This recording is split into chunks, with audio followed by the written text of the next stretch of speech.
Ungqongqoshe uMchunu ubalule amaphuzu amqoka seqhulwini amaphoyisa azobhekana nawo ukunciphisa ubugebengu kuleli. Our top priorities are reducing murder, removing unnecessary firearms from communities, removing drugs, fighting GBVNF. Kule ngqungquthela yamaphoyisa kuthathwe izinqumo zokuqalwa kwamasu okunciphisa izinga lobugebengu nokuthuthukiswa kwezobuchwepheshe ukulwa nobugebengu. The SAPS will establish a National Policing Summit 2025 operations room. This facility will be used as a permanent scoreboard where we will track and trace progress on the resolution of the summit periodically for the next 5 years.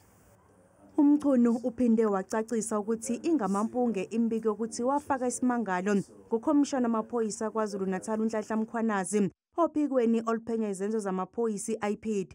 I-IPID lihoxisile uphenyo lwayo ngomkhwanazi. Umchunu uthi usalinde umbiko ku-IPID mayelana nomkhwanazi.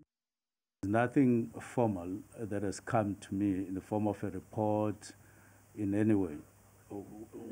If there's been a withdrawal, I am not privy to that. It would mean that they took a decision and they communicated the decision, not to me, but to the person that they have to deal with. Izithunywa ebezithamelele ngqungquthela zinxusa ukuthi kwandiswe isibalo samaphoyisa azobonakala emphakathini ukulwisana nezinga eliphezulu lobugebengu.